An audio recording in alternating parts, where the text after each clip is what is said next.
Hello, আসসালামু আলাইকুম। Welcome to Sharif commerce academy. আজকে অনলাইনে ক্লাস হচ্ছে বিবিএ থার্ড ইয়ার অ্যাকাউন্টিং এবং ম্যানেজমেন্ট ডিপার্টমেন্টে। ম্যানেজমেন্ট অ্যাকাউন্টিং এই সাবজেক্টে chapter number 2 cost concept and classification. এই চ্যাপ্টারে আজকে আমাদের ফার্স্ট লেকচার। তো কস্ট কনসেপ্ট অ্যান্ড ক্লাসিফিকেশন এই চ্যাপ্টারের ক্ষেত্রে জাতীয় বিশ্ববিদ্যালয় যে সিলেবাস বন্টন করে দিছে সেই সিলেবাসের উপর ভিত্তি করে আমরা এই চ্যাপ্টারকে 4টা ফরম্যাটে ভাগ করছি। প্রথম ফরম্যাটটা হচ্ছে জেনারেল কস্ট শিট, 2 নাম্বার ফরম্যাটটা হচ্ছে টেন্ডার কস্ট শিট, 3 নাম্বারটা হচ্ছে মিসিং অ্যামাউন্ট, 4 নাম্বারটা হচ্ছে ম্যাটেরিয়াল ইউজেস অফ রেশিও। এই 4টা ফরম্যাট। এই 4টা ফরম্যাটের মধ্যে 4টা ফরম্যাটই তোমাদের জন্য খুবই গুরুত্বপূর্ণ। এই 4টা ফরম্যাট থেকে যে কোনো 2টা ফরম্যাট থেকে পার্ট বিতে একটা প্রশ্ন এবং পার্ট সিতে একটা প্রশ্ন আসবে। তো এই চ্যাপ্টার থেকে জাতীয় বিশ্ববিদ্যালয় 2017 সাল থেকে শুরু করে 2023 সাল সর্বশেষ সাল পর্যন্ত যে প্রশ্নগুলো আছে তার একটা অ্যানালাইসিস এখানে তুলে ধরছি। দেখতেছি চ্যাপ্টার নাম্বার 2 থেকে 2017 সালে পার্ট বিতে একটা প্রশ্ন, 18 সালে কোনো প্রশ্ন হয় নাই, পার্ট সিতে একটা প্রশ্ন, 2020 সালে পার্ট বি এবং পার্ট সিতে একটা প্রশ্ন, 21 সালে পার্ট বি পার্ট সিতে একটা প্রশ্ন, 22 সালে পার্ট বি পার্ট সিতে একটা প্রশ্ন, 23 সালে পার্ট বিতে একটা প্রশ্ন। কালকে 7 তারিখ হবে 2024 সালে ম্যানেজমেন্ট অ্যাকাউন্টিং পরীক্ষা। এই 2024 সালে এই চ্যাপ্টার থেকে পার্ট বি এবং পার্ট সিতে একটা প্রশ্ন আসার সম্ভাবনা আছে।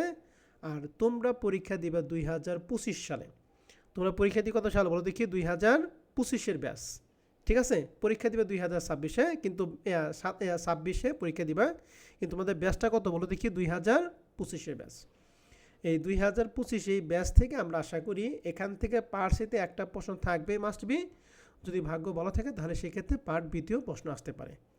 কথা বুঝতে পারছি? জি স্যার। তাহলে এখান থেকে এই চ্যাপ্টার আমাদের টার্গেট হচ্ছে 14 মার্কে টার্গেট করে। তো যেহেতু আজকে আমাদের এই চ্যাপ্টারে ফার্স্ট লেকচার, আজকে আমরা এই চ্যাপ্টারে একটু বেসিক আলোচনা করব, এরপর ছোট্ট একটা অঙ্ক করব। আজকে বেশি অঙ্ক করবো না, জাস্ট একটা অঙ্ক করবো, কিন্তু আগে বেসিকটা ক্লিয়ার করতে হবে। যে বেসিক ক্লিয়ার না করলে এই পুরো চ্যাপ্টার আমরা বুঝতে পারবো না। তো শুরুতেই আমরা যে ফর্মেট করবো সেটা হলো জেনারেল কস্ট শিট। এই জেনারেল কস্ট শিট এই ফর্মেট 1 যদি আমরা পারি ভালোভাবে, তাহলে ফর্মেট 2, 3 এবং 4 তার জন্য কোনো কিছুই না। তো এই কস্ট শিটটা করা হয় একটা ছকের মাধ্যমে। এই কস্ট শিটের মেন উদ্দেশ্য হচ্ছে প্রশ্নে সেলস বের করা। সর্বশেষ টার্গেট হচ্ছে সেলস বের করা। কি বের করা বলো দেখি? এই সেলস বের করার জন্য আমাদের কয়েকটা স্টেপ পালন করতে হবে। স্টেপ বাই স্টেপ করলে আমাদের অটোমেটিক কি সেলস বের হবে। এই স্টেপগুলি আমরা আগে সর্বপ্রথম পড়ে নিব। এই সেলস বের করার জন্য সর্বপ্রথম এই ছকটা করার জন্য আমাদের প্রথমে লিখতে হবে নেম অফ কোম্পানি।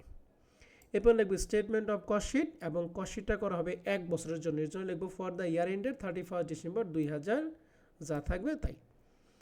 এবার পার্টিকুলার টাকা আমরা 2টা দাগ কাটবো। অনেকে 3টা দাগ কাটে, কিন্তু আমরা 2টা দাগই কাটবো। এরপরে এই কস্ট শিটের ক্ষেত্রে আমাদের সর্বপ্রথম যে স্টেপটা সেটা হচ্ছে র মেটেরিয়াল ইউজড। এই প্রথম স্টেপটার মধ্যে যার ভুল হবে না, এর পরবর্তী কোনো স্টেপে তার ভুল হবে না। অতএব প্রথম স্টেপটা আমরা সবাইকে ভালো করে খেয়াল করতে হবে। র মেটেরিয়াল ইউজড মানে ব্যবহৃত কাঁচামাল ব্যয়। এই র মেটেরিয়াল ইউজটা বের করতে হবে 4টা জিনিসের সমন্বয়। কয়টা জিনিসের সমন্বয় বলো তো দেখি? 4টা জিনিসের সমন্বয়। প্রথমে ওপেনিং র মেটেরিয়াল মানে প্রারম্ভিক কাঁচামাল, এর সাথে পারচেজ অফ র মেটেরিয়াল, অর্থাৎ র মেটেরিয়াল যদি ক্রয় করা হয় তাহলে সেটা যোগ করব। এটা মনে রাখবেন, র মেটেরিয়ালের সাথে যদি পারচেজ ডিসকাউন্ট থাকে অথবা পারচেজ রিটার্ন থাকে, অর্থাৎ ক্রয় ফেরত এবং ক্রয় ভাট্টা যদি থাকে, তাহলে সেটা আমরা কি করব? বিয়োগ করব। নরমালি এই দুইটা থাকে না, যদি থাকে তাহলে আমরা কি করব? বিয়োগ করব। তাহলে ওপেনিং র মেটেরিয়ালের সাথে পারচেজ অফ র মেটেরিয়ালটা আমরা কি করব? যোগ করব। এগুলা যদি থাকে দিব, না থাকলে বাদ। এগুলা নরমালি থাকবে না, 100% থাকবে না। যদি থাকে তাহলে আমরা অবশ্যই বাদ দেব। এবার 3 নাম্বার আমরা যোগ করব হচ্ছে ক্রয় পরিবহন, কি ফ্রেড বা freight inward import duty dock charge, অর্থাৎ যে খরচটা ক্রয়ের সাথে সরাসরি জড়িত ওই খরচটা আমরা এখানে কি করব? যোগ করব। খরচগুলি কি কি? যেমন freight, carriage inward, import duty, dock charge. তাহলে এই তিনটা যোগ আর সর্বশেষ আমরা বাদ দিব ক্লোজিং র মেটেরিয়াল মানে সমাপনী কাঁচামাল। তাহলে এই চারটা যোগ বিক্রয় হবে কি র মেটেরিয়াল ইউজড। তাহলে র মেটেরিয়াল ইউজের সাথে আসবে চারটা জিনিস কি কি, ওপেনিং র মেটেরিয়াল, পারচেজ অফ র মেটেরিয়াল, ক্রয়ের সাথে যে খরচগুলি সরাসরি জড়িত সেটা, এবং কি ক্লোজিং র মেটেরিয়াল। পারচেজ অফ র মেটেরিয়ালের সাথে যদি পারচেজ ডিসকাউন্ট বা রিটার্ন থাকে তাহলে সেটা কি যোগ করবো না বিয়োগ করবো? বিয়োগ বিয়োগ করব। করব। তাহলে এই কয়েকটা জিনিস যোগ বিক্রয় হবে কি র মেটেরিয়াল ইউজড। এই র মেটেরিয়াল ইউজডের সাথে যোগ করতে হবে অল ডিরেক্ট এক্সপেন্স, অর্থাৎ যে সমস্ত খরচগুলো উৎপাদনের সাথে সরাসরি জড়িত এই খরচগুলো আমাদের আসবে অল ডিরেক্ট এক্সপেন্সের মধ্যে। ডিরেক্ট এক্সপেন্সের খরচের মধ্যে সবচেয়ে ইম্পর্টেন্ট তিনটা খরচ হচ্ছে, প্রথম খরচ হচ্ছে প্রোডাক্টিভ ওয়েজেস, দুই হচ্ছে প্রসেস চার্জ, তিন হচ্ছে চার্জেবল এক্সপেন্স। এই তিনটা খরচ হলো বেশি ইম্পর্টেন্ট। কী কী? প্রোডাক্টিভ ওয়েজেস, প্রসেস ওয়েজেস এবং কি চার্জেবল এক্সপেন্স। এই তিনটা হলো ইম্পর্টেন্ট ডিরেক্ট কস্ট। এছাড়া অন্যান্য ডিরেক্ট কস্ট থাকবে, এই সবগুলি ডিরেক্ট কস্ট আমরা কি করব যোগ করব। তাহলে র মেটেরিয়াল ইউজডের সাথে এই ডিরেক্ট কস্টগুলি যোগ করা হবে কি প্রাইম কস্ট। এই প্রাইম কস্ট মানে হচ্ছে মুখ্য ব্যয়। তাহলে আমরা সর্বপ্রথম কি বের করবো, প্রাইম কস্ট নাকি র মেটেরিয়াল ইউজড বের করবো? র মেটেরিয়াল ইউজ। র মেটেরিয়াল ইউজড। এই র মেটেরিয়াল ইউজের সাথে আমরা কি যোগ করে প্রাইম কস্ট বের করবো? অল ডিরেক্ট এই এক্সপেন্স। ডিরেক্ট এক্সপেন্স মধ্যে তিনটা হলো সবচেয়ে হাই ভোল্টেজ ডিরেক্ট এক্সপেন্স। কি কি? প্রোডাক্টিভ ওয়েজেস, প্রসেস ওয়েজেস এবং কি চার্জেবল। চার্জেবল এই এক্সপেন্স। তিনটা সহ অন্যান্য ডিরেক্ট এক্সপেন্সগুলো আমরা যোগ করে বের করবো কি প্রাইম কস্ট। আর প্রাইম কস্টের সাথে আমরা যোগ করবো হচ্ছে ফ্যাক্টরি ওভারহেড। কি যোগ করবো? Factory overhead. এই ফ্যাক্টরি ওভারহেডের মধ্যে আসবে তিনটা জিনিস। কয়টা জিনিস বলো তো দেখি? তিনটা জিনিস। তিনটা। প্রথম হচ্ছে all indirect expense. Indirect expense মানে হচ্ছে পরোক্ষ খরচ, অর্থাৎ যে খরচগুলো উৎপাদনের সাথে সরাসরি কি জড়িত নয় সেগুলো হচ্ছে ইনডিরেক্ট এক্সপেন্স। দুই অল ফ্যাক্টরি এক্সপেন্স, কারখানা সংক্রান্ত যে ধরনের খরচগুলো সবই ফ্যাক্টরি এক্সপেন্সের মধ্যে আসবে। আর তিন হচ্ছে এই অল ইনডিরেক্ট এক্সপেন্স এবং অল ফ্যাক্টরি এক্সপেন্স, এই দুইটা আমরা যোগ করব। আর যদি প্রশ্নের মধ্যে সেলস অফ স্ক্র্যাপ ভগ্নাবশেষ বিক্রয় যদি থাকে তাহলে সেটা আমরা কি করব বিয়োগ করব। তাহলে ফ্যাক্টরি ওভারহেডের মধ্যে টোটাল কয়টা জিনিস আসে বলো দেখি? তিনটা জিনিস। অল ইনডিরেক্ট এক্সপেন্স যোগ অল ফ্যাক্টরি এক্সপেন্স যোগ আর সেলস অফ স্ক্র্যাপ যদি থাকে তাহলে সেটা কি করব বিয়োগ করব। মনে থাকবে? জি স্যার। তাহলে প্রাইম কস্টের সাথে এই ফ্যাক্টরি ওভারহেড যোগ করার পর আমাদের যেটা হবে তার নাম হচ্ছে তিনটা। এক ম্যানুফ্যাকচারিং কস্ট, দুই প্রোডাকশন কস্ট, তিন ওয়ার্ক কস্ট। এই তিনটার যে কোনো একটা লিখলেই হবে, মনে থাকবে? জি স্যার। তাহলে প্রাইম কস্টের সাথে আমরা কি যোগ করবো আপনারা একটু বলেন? Factory overhead. কয়টা জিনিস এখানে আসবে? ফ্যাক্টরি ওভারহেড তিনটা। কি কি?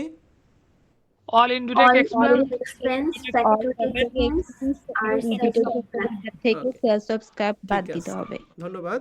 তাহলে ম্যানুফ্যাকচারিং কস্ট বা প্রোডাকশন কস্ট বা ওয়ার্ক কস্টের সাথে আমরা যোগ করব ওয়ার্কিং প্রসেস। কি যোগ করব বলো দেখি? Working process.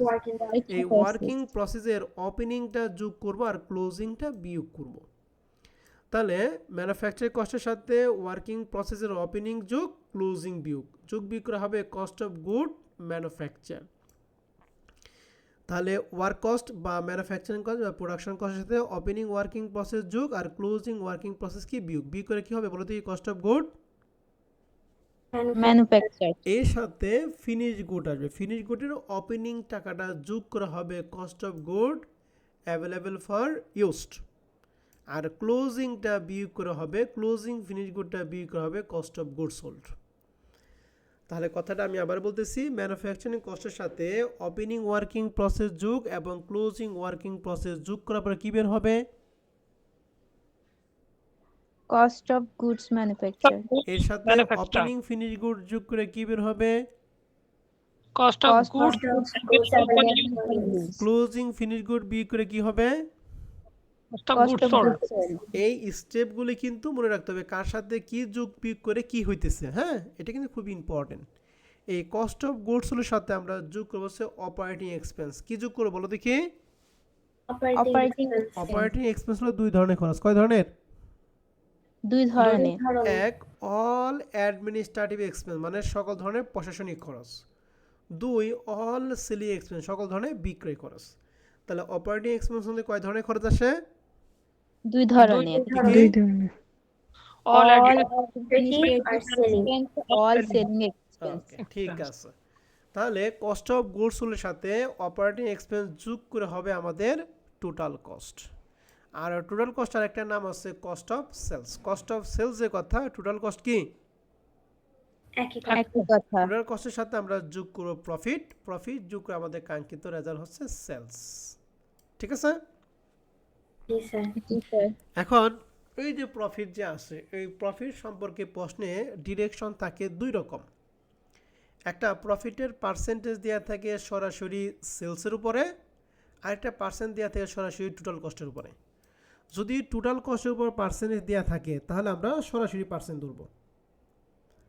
ঠিক আছে? অর্থাৎ মোট ব্যয়ের উপর যা পার্সেন্ট থাকবে তাই। যদি 20% থাকে তাহলে মোট ব্যয় যা তার উপর সরাসরি 20%। আর যদি সেলসের উপর পার্সেন্ট বলা থাকে তাহলে সেই ক্ষেত্রে আমাদের পার্সেন্টটাকে চেঞ্জ করতে হবে।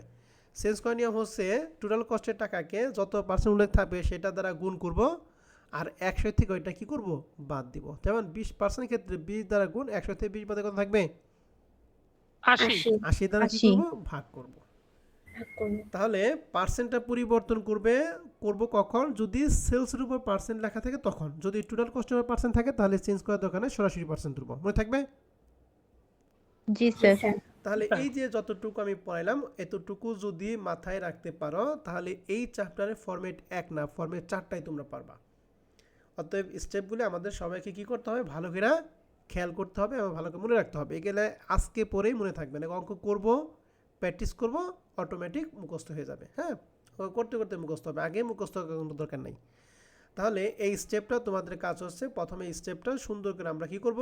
নেক্সট ক্লাসে ভালো করে পড়বো। পড়তে পারবো না ইনশাআল্লাহ? জি স্যার পারবো। এটা হচ্ছে আমাদের কস্ট শিটের স্টেট। এরপরে আমাদের আরেকটা জিনিস চাই, প্রশ্নের মধ্যে যদি ইনকাম স্টেটমেন্ট চাই, কখনো কখনো প্রশ্নে ইনকাম স্টেটমেন্ট চাই। যদি প্রশ্নে ইনকাম স্টেটমেন্ট চাই তাহলে আমরা ইনকাম স্টেটমেন্ট করব। ইনকাম স্টেটমেন্টের মুখ্য উদ্দেশ্য হচ্ছে নিট প্রফিট বের করা। কি বের করা বলো দেখি? নেট প্রফিট বের করা। এই নিট প্রফিট বের করার জন্য সর্বপ্রথম আমাদের বের করতে হবে গ্রস প্রফিট। কি বের করবো আমরা? Gross profit.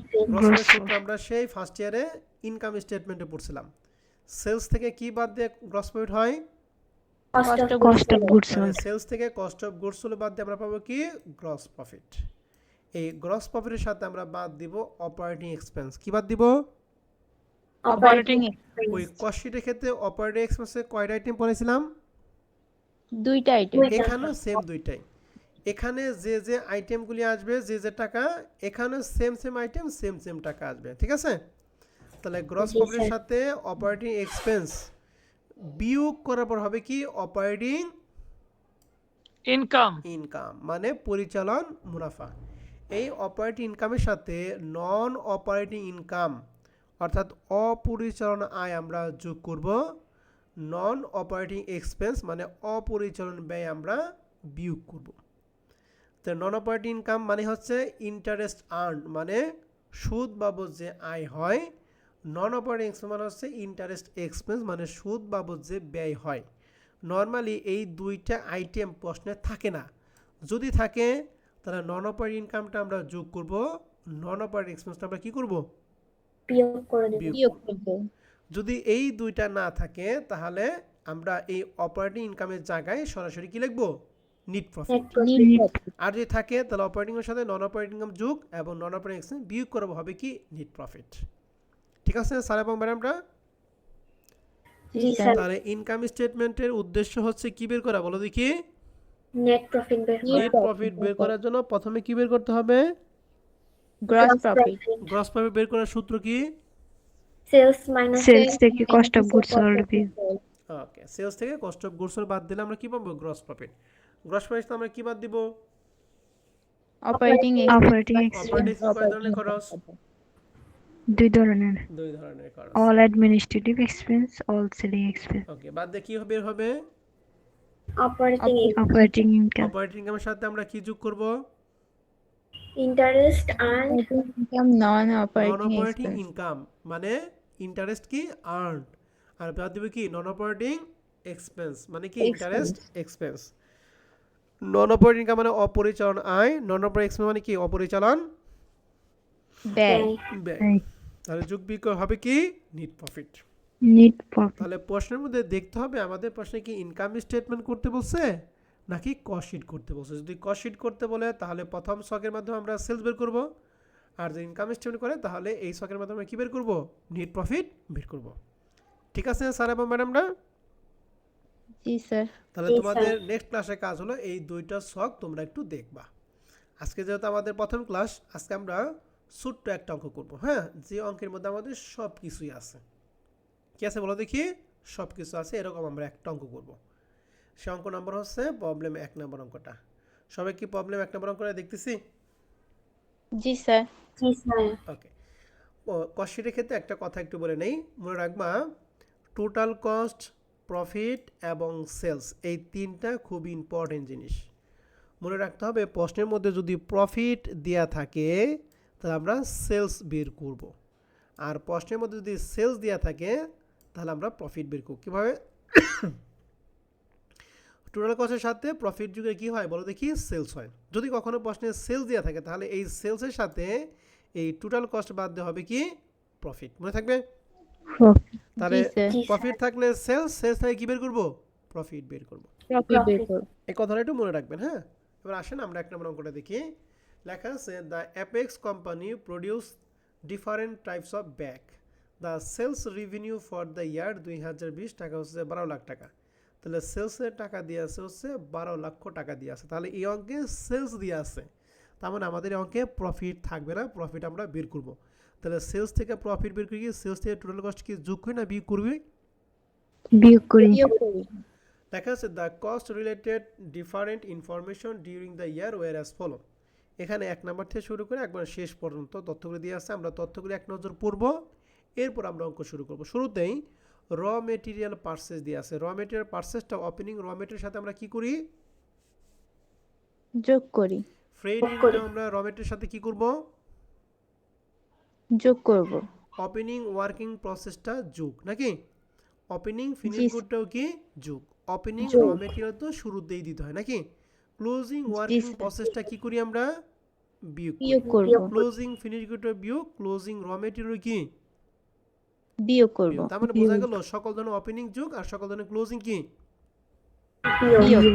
এবার লেখা আছে প্রোডাক্টিভ ওয়েজেস এবং কি চার্জেবল এক্সপেন্স। এই দুইটা খরচ কি কোথায় যায়? ফ্যাক্টরি ওভারহেডের মধ্যে আসে নাকি অল ডিরেক্ট এক্সপেন্সের মধ্যে আসে বলো তো দেখি? Direct expense. ডিরেক্ট এক্সপেন্সের মধ্যে আসে। গুড। আর ফ্যাক্টরি ওভারহেডের মধ্যে তিনটা জিনিস আসে। কি কি? Administrative, all indirect, all factory এবং কি সেলস অফ স্ক্র্যাপ। এই ফ্যাক্টরি ওভারহেড টাকাটা 2.5 লাখ টাকা সরাসরি দিয়ে আছে এবং শেষে লেখা আছে সেলস অফ স্ক্র্যাপ 5,000 টাকা। সেলস অফ স্ক্র্যাপটা কি যোগ করবো না বিয়োগ করবো? বিয়োগ করব। বিয়োগ করব। সেলিং এক্সপেন্সটা এটা হলো সেলিং এক্সপেন্সের মধ্যে, তার মানে এটা অ্যাডমিনিস্ট্রেটিভ এক্সপেন্স, আর জেনারেল এন্ড অ্যাডমিনিস্ট্রেটিভ এক্সপেন্স মানে এটাও কি আমাদের অ্যাডমিনিস্ট্রেটিভ এক্সপেন্স। তার মানে এই দুইটা খরচ আমাদের চলে যাবে কিসে? অপারেটিং। Operating Expense. তাহলে এখানে যে আইটেমগুলো আমরা পড়লাম, প্রত্যেকটা আইটেম যে পড়াইছি এর মধ্যে কোনো আইটেম নিয়ে কারো কোনো প্রশ্ন আছে যে স্যার এটা বুঝি না আবার বলে দেন? না স্যার। ওকে, এখন দেখেন রিকোয়ারে বলছে 1 নাম্বার থেকে শুরু করে 8 নাম্বার সবগুলো চাইছে আমাদের প্রশ্নে। কি কি?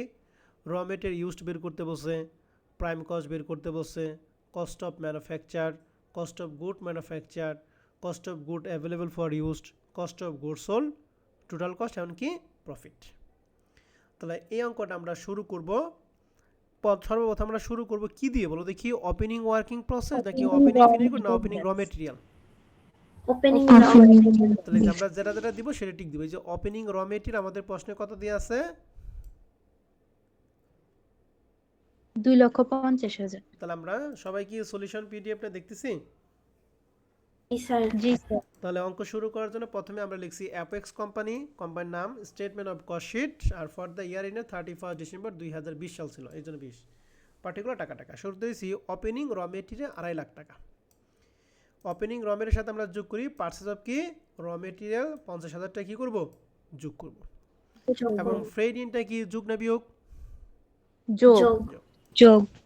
তাহলে আমরা র মেটেরিয়াল 50,000 টাকা যোগ করছি, ফ্রেড-ইন 2,000 টাকা যোগ করছি। যোগ বিয়োগ করার পর সর্বশেষ আমরা বাদ দেব ক্লোজিং। ক্লোজিং র মেটেরিয়াল আমাদের প্রশ্নে কত দিয়ে আছে? 60,000। তাহলে 60,000 টাকা আমরা ক্লোজিং র মেটেরিয়াল 60,000 টাকা বাদ দিছি। তাহলে এই সবগুলো যোগ বিয়োগ করার পর আমাদের র মেটেরিয়াল ইউজড দাঁড়ালো 2,42,000 টাকা। অ্যান্ড র মেটেরিয়াল ইউজড যেহেতু আমাদের রিকোয়ারমেন্টে একে বের করতে বলছে, এর জন্য চাইলে আপনি ব্র্যাকেটে REQ1 দিতে পারেন। ঠিক আছে? জি স্যার। তাহলে র মেটেরিয়াল ইউজ যে বের করলাম, এইটুকুর মধ্যে আপনাদের কারো কোনো প্রশ্ন আছে কিনা? না স্যার। কারো কোনো প্রশ্ন আছে স্যার এবং ম্যাডামরা? না স্যার। ওকে, র মেটেরিয়াল ইউজের সাথে আমরা যোগ করি কি অল ডিরেক্ট এক্সপেন্স। আমাদের প্রশ্নে অল ডিরেক্ট এক্সপেন্স কি কি আইটেম আছে? Productive wages, chargeable good. Productive wages এবং কি চার্জেবল এক্সপেন্স 1,70,000 এবং 50,000। তাহলে এখানে দিছি প্রোডাক্টিভ ওয়েজেস 1,70,000, চার্জেবল এক্সপেন্স 50। এই তিনটা যোগ করে আমাদের প্রাইম কস্ট যায় হলো 4,62,000। এটা রিকোয়ারমেন্ট দিয়ে এর জন্য লিখেছে REQ2। ঠিক আছে? জি স্যার। প্রাইম জি, কস্ট স্যার। পর্যন্ত কারো কোনো প্রশ্ন আছে? না স্যার। এন্ড প্রাইম কস্টের পরে আমরা যোগ করি ফ্যাক্টরি ওভারহেড। এখানে তিনটা অল ইনডিরেক্ট, অল ফ্যাক্টরি এবং কি সেলস অফ স্ক্র্যাপ। আমাদের প্রশ্নে ফ্যাক্টরি ওভার কিন্তু সরাসরি 2.5 লাখ টাকা বলা ছিল। ঠিক আছে না? জি স্যার। এই ফ্যাক্টরি ওভারহেড বলা মানে এখানে অল ইনডিরেক্ট আছে, অল ফ্যাক্টরি আছে, আর সবার শেষে আছে সেলস অফ কি স্ক্র্যাপ। এটা কি যোগ না বিয়োগ? বিয়োগ করব। তাহলে ফ্যাক্টরি ওভারহেড যোগ আর সেলস অফ স্ক্র্যাপ কি বিয়োগ। তাহলে যে ফ্যাক্টরি বিয়োগ ওভারহেড করব। 2.5 লাখ টাকা যোগ আর সেলস অফ স্ক্র্যাপ 5,000 টাকা বিয়োগ করে যোগ বিয়োগ করে আমাদের হয়েছে ম্যানুফ্যাকচার কস্ট। এই ম্যানুফ্যাকচার কস্ট যে কথা, ওয়ার্ক কস্ট এই কথা, ফ্যাক্টরি কস্ট কি একই কথা, 7,07,000 টাকা। বুঝতে পারছি? জি জি স্যার। স্যার। ম্যানুফ্যাকচার কস্ট পর্যন্ত সবাই ক্লিয়ার? জি স্যার। জি স্যার, ক্লিয়ার। এবার ম্যানুফ্যাকচারিং কস্টের পরে প্রথমে কি ফিনিশ করে নাকি ওয়ার্কিং প্রসেস জানি? Working working process. প্রসেস। তাহলে ওয়ার্কিং প্রসেস, এই যে ওয়ার্কিং প্রসেস ওপেনিং টাকা ছিল 80,000 টাকা, আর ক্লোজিং ওয়ার্কিং প্রসেস আমাদের ছিল কত টাকা বলো দেখি? 70,000 টাকা। 70,000। তাহলে ওপেনিং ওয়ার্কিং প্রসেস 80 এবং ক্লোজিং ওয়ার্কিং প্রসেস 70, এই তিনটা যোগ বিয়োগ করে আমাদের হলো কস্ট অফ গুড ম্যানুফ্যাকচার, যেটা রিকোয়ারমেন্ট 4-এ বলছিল 7,17,000। ঠিক আছে? জি স্যার। তাহলে কস্ট অফ গুড ম্যানুফ্যাকচারের সাথে প্রথমে ওপেনিং ফিনিশ গুড আমরা যোগ করব। ওপেনিং ফিনিশ গুড যোগ হবে কি cost of good available for use. Use. তারপর ক্লোজিংটা বাদ দিতে হবে কি কস্ট অফ গুডস সোল্ড। এইটাই দুইটাই কিন্তু আমরা চাইছি, এই যে cost of good available for used এবং কস্ট অফ গুডস সোল্ড। তাহলে ওপেনিংটা যোগ করে 5 নাম্বার হবে, আর ক্লোজিংটা বিয়োগ করে কয় নাম্বারটা হবে বলো দেখি? 6 নাম্বার। 6 নাম্বার। 6 নাম্বারটা। তাহলে ওপেনিং ফিনিশ গুড আমাদের 40,000 টাকা ছিল। তাহলে ওপেনিং ফিনিশ গুড 40,000 যোগ হচ্ছে cost of good available for used, আর ক্লোজিং ফিনিশ গুড যোগ হচ্ছে cost of good sold 6,97,000। Cost of good sold পর্যন্ত কি সবাই ক্লিয়ার? জি জি স্যার। স্যার। কারো কোনো প্রশ্ন আছে কস্ট অফ গুড সোল্ড পর্যন্ত? না স্যার। ওকে, এবার বলো কস্ট অফ গুড সোল্ডের সাথে আমরা কি যোগ করি? Operating expense. অপারেটিং এক্সপেন্স কয়টা আইটেম দিয়ে আছে আমাদের প্রশ্নে? দুইটা আইটেম। কি selling expense, general and administrative expense. 40 এবং 10। তাহলে এখানে 40 এবং 10 ধরে মিলে হচ্ছে 50,000। তাহলে 6,97,000 থেকে 50,000 বাদ দিয়ে আমাদের টোটাল কস্ট দাঁড়াইল হচ্ছে 7,47,000 টাকা। ওকে, জি স্যার। এটা হলো টোটাল কস্ট। টোটাল কস্টের সাথে আমরা নর্মালি কি যোগ করি? প্রফিট। কিন্তু প্রফিট নিয়ে না, আমাদের প্রশ্নে কি আছে? সেলস দিয়ে আছে। সেল। তাহলে সেলস দিয়ে আছে 12 লাখ টাকা, যেটা উৎপাদন করতে খরচ হয়েছে 4,47,000। তাহলে বেশি বিক্রি করছে, বেশি বিক্রি মানে কি লাভ হয়েছে না লস হয়েছে? লাভ হইছে। লাভ হইছে। প্রফিট 12 লক্ষ থেকে 7,47,000 বাদ দিছি, আমাদের প্রফিট হলো 4,53,000। এই দুইটা মিলে আমাদের সেলস সেই 12 লাখ টাকা। দেখেন তো পুরাটা জিনিসটা কি বুঝতে পারছেন কিনা? যদি কোনো সমস্যা থাকে অবশ্যই আমার সাথে কথা বলেন।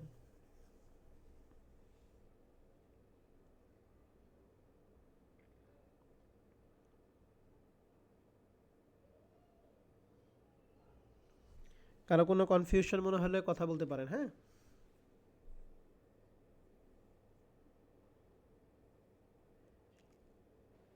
জি স্যার, বুঝছি। ওকে, আজকে যেহেতু প্রথম ক্লাস, আজকে আমরা এই 1 নম্বর অঙ্ক পর্যন্তই রাখবো। আমরা আর আজকে আগাবো না। তাহলে তোমাদের নেক্সট ক্লাসে কাজ থাকবে, প্রথমে ছকটা ভালো করে পড়বা, কয়েকবার ছকটা পড়বা, এরপরে প্রবলেম 1 নম্বর অঙ্কটা করে তোমরা কি করবা, বাসার কাজটা যার যার হোয়াটসঅ্যাপ গ্রুপে কি করবা, সাবমিট করবা।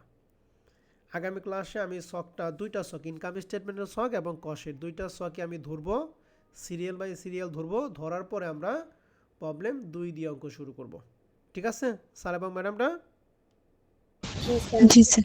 তাহলে আজকের ক্লাস আমি এই পর্যন্ত রাখবো। তোমাদের যদি কারো কোনো প্রশ্ন থাকে তোমরা প্রশ্ন করতে পারো।